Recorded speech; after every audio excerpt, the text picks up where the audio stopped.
सबसे दुखद विषय है कि अब जो विषय सामने आया है वो वाकई हम सबके रोंगटे खड़ा कर देता है।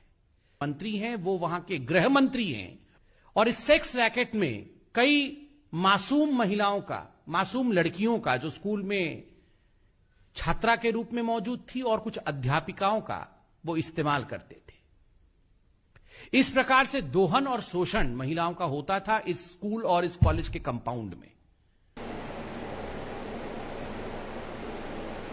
নমস্কার, আপনারা দেখছেন আপনারখবর.com। আমি বিনয় ভরদ্বাজ।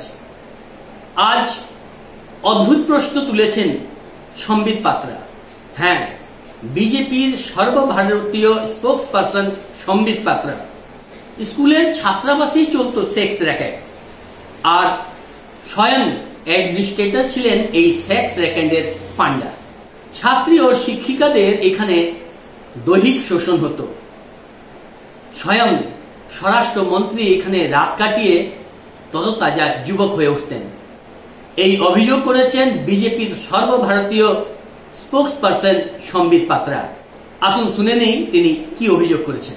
किंतु जिस विषय का खुलासा आज हम कर रहे हैं यह विषय अपने आप में बहुत ही गंभीर है, दिल को दहला देने वाला है। एक मासूम महिला के साथ, एक मासूम लड़की के साथ उड़ीसा के कलाहांडी जिले में जिस प्रकार का बर्ताव हुआ, जिस प्रकार से उसकी हत्या हुई, निर्ममता के साथ उसके शरीर को टुकड़ों में काट दिया गया, हमारा यह मानना है कि यह विषय नेशनल नरेटिव में आना चाहिए। राष्ट्र को इस ग्रूसम ब्रूटल मर्डर के विषय में पता होना चाहिए। आप सभी ने कुछ दिनों से सोशल मीडिया में देखा होगा, जस्टिस फॉर ममिता मेहर नामक एक हैशटैग भी चल रहा है और देश विदेश से लोग इस बालिका के साथ, जो आज हमारे बीच नहीं है, उसके साथ खड़े हैं। ममिता मेहर 24 वर्ष की थी। ममिता मेहर एक टीचर थी, एक अध्यापिका थी। जिस स्कूल में वो अध्यापिका थी उस स्कूल का नाम सनशाइन इंग्लिश मीडियम स्कूल, और उस स्कूल के साथ उसी एडमिनिस्ट्रेशन का जुड़ा हुआ एक महालिंग कॉलेज, यह पूरा एक प्रांगण में था। यह उड़ीसा के कलाहांडी जिले में स्थित है, मौजूद है। 8 अक्टूबर से ममिता लापता थी और जब पूरे मामले को सामने लाया गया तो मालूम पड़ा कि उसकी हत्या हो चुकी है और कुछ दिनों पहले, 3-4 दिन पहले, उसकी डिकम्पोज्ड बॉडी पार्ट्स, उसके शरीर के कटे हुए अंग मिले हैं। उसकी डीएनए जांच हो रही है। ममिता मेहर के साथ क्या हुआ? ममिता मेहर के सनशाइन इंग्लिश मीडियम स्कूल के जो एडमिनिस्ट्रेटर थे उनका नाम गोविंद साहू है।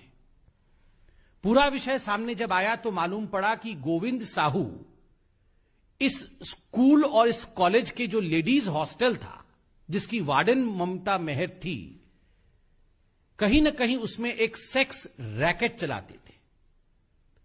और इस सेक्स रैकेट में कई मासूम महिलाओं का, मासूम लड़कियों का, जो स्कूल में छात्रा के रूप में मौजूद थी और कुछ अध्यापिकाओं का वो इस्तेमाल करते थे। इस प्रकार से दोहन और शोषण महिलाओं का होता था इस स्कूल और इस कॉलेज के कंपाउंड में। सबसे दुखद विषय है कि अब जो विषय सामने आया है वो वाकई हम सबके रोंगटे खड़ा कर देता है। मंत्री हैं दिव्य शंकर मिश्रा, उड़ीसा के बीजेडी सरकार के मंत्री हैं। वो वहां के गृह मंत्री हैं और एनर्जी मिनिस्टर भी हैं। अब दिव्य शंकर मिश्रा होम मिनिस्टर हैं उड़ीसा के, और दुखद विषय है कि इस पूरे प्रकरण में अब उनका नाम भी सामने आ रहा है। समय समय पर इस कॉलेज में जाना, इस स्कूल में जाना, वहां रात्रि प्रवास करना, महिलाओं का शोषण करना, यह मंत्री के आचरण में था। इस प्रकार की बातें अब न केवल उड़ीसा के मीडिया अपितु राष्ट्र पटल में भी सामने आ रहा है, और जो लोग पूरे इस प्रकरण में इन्वॉल्व थे उनके द्वारा भी सच्चाई सामने रखी जा रही है। जब ममिता 8 अक्टूबर से अपने घर नहीं पहुंची, पूरे विषय को लेकर ममिता के घर वाले, अध्यापिका के घर वाले जब पास के पुलिस स्टेशन में पहुंचे बलांगीर में, तो जान के आश्चर्य होगा कि वहां के जो पुलिस निरीक्षक थे, वहां के जो पुलिस के कर्मचारी थे, उन्होंने एफआईआर तक दर्ज कराने से मना कर दिया।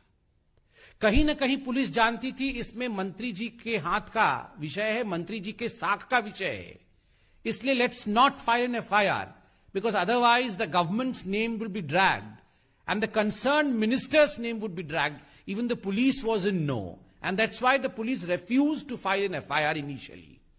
जब दबाव विपक्षी पार्टियों का उड़ीसा में पड़ा तो पुलिस के पास और कोई रास्ता नहीं रहा, तब उनको एफआईआर दर्ज करना पड़ा। आश्चर्य का विषय देखिए, एफआईआर दर्ज होने के पश्चात गोविंद साहू को गिरफ्तार किया गया और जब पुलिस स्टेशन टिटलागढ़ में लाया गया तो कुछ मिनटों के प्रश्न उत्तर इंट्रोगेशन के पश्चात बिजली चली जाती है। अचानक बिजली चली जाती है क्योंकि एनर्जी मिनिस्टर है दिव्य शंकर जी। बिजली चली जाती है और गोविंद साहू अंधेरे में गायब हो जाता है।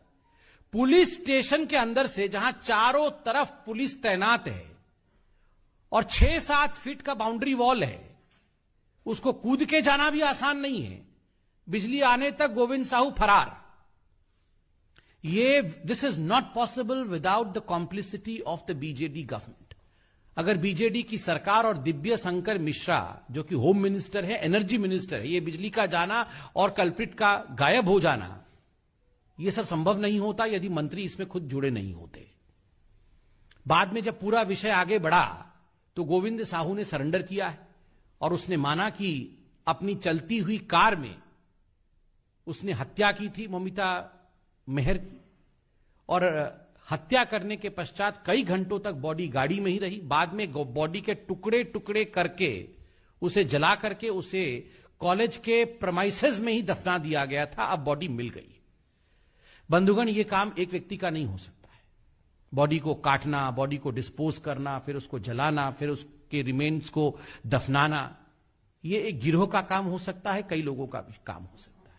अभी तक गिरफ्तारी नहीं होना, मंत्री को बचा के रखना। और दिव्य शंकर मिश्रा जो मंत्री हैं वो इसी कॉलेज में भाषण में कह रहे हैं कि कई रात मैं इस कॉलेज में गुजार चुका हूं और जब मैं रातों को यहां रहता हूं तो मैं जवान हो जाता हूं। ये सारी चीजें फोन में मौजूद हैं।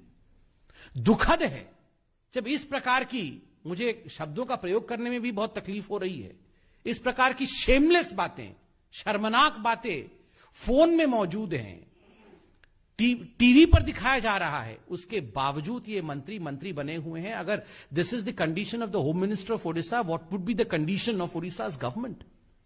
उड़ीसा की सरकार की हालत क्या होगी? वहां महिलाओं के ऊपर जो अत्याचार हो रहे हैं वो बंद कैसे होंगे? मैं मीडिया से सिर्फ इतना ही दरख्वास्त करूंगा, यह बहुत गंभीर विषय है। आज उड़ीसा की महिलाएं राष्ट्रीय मीडिया की तरफ देख रही हैं। आपने हर राज्य में जहां भी अत्याचार अन्याय होता है, आप उन विषयों को उठाते हैं, प्रतिपादित करते हैं, राष्ट्र स्तर में उस पर विवेचना होती है, गवेषणा होती है। आज उड़ीसा के इस विषय को राष्ट्र मीडिया उठाए और यह प्रश्न उड़ीसा की सरकार से अवश्य पूछे कि मंत्री संलिप्त हैं और मंत्री अभी तक बचे कैसे हुए हैं। माननीय राष्ट्रीय अध्यक्ष भारतीय जनता पार्टी के आदरणीय श्री जेपी नड्डा जी ने और भारतीय जनता पार्टी ने इस पूरे विषय का संज्ञान लिया है और एक 3 सदस्यीय टीम उड़ीसा भेज रही है। उस टीम के सदस्य हैं सांसद सुनीता दुग्गल जी, हमारी महिला मोर्चा की अध्यक्षा और विधायक आदरणीय वनिता जी और एमएलए रूपा मित्रा चौधरी जी। हमारी तीनों बहनें एक टीम के रूप में नड्डा जी के इस प्रस्ताव के पश्चात वो उड़ीसा जाएंगी और यथाशीघ्र इस पूरे विषय का संज्ञान लेके रिपोर्ट भी सबमिट करेंगी। আপনারা দেখছেন আপতাকখবর.com, দেখতে থাকুন, সঙ্গে থাকুন।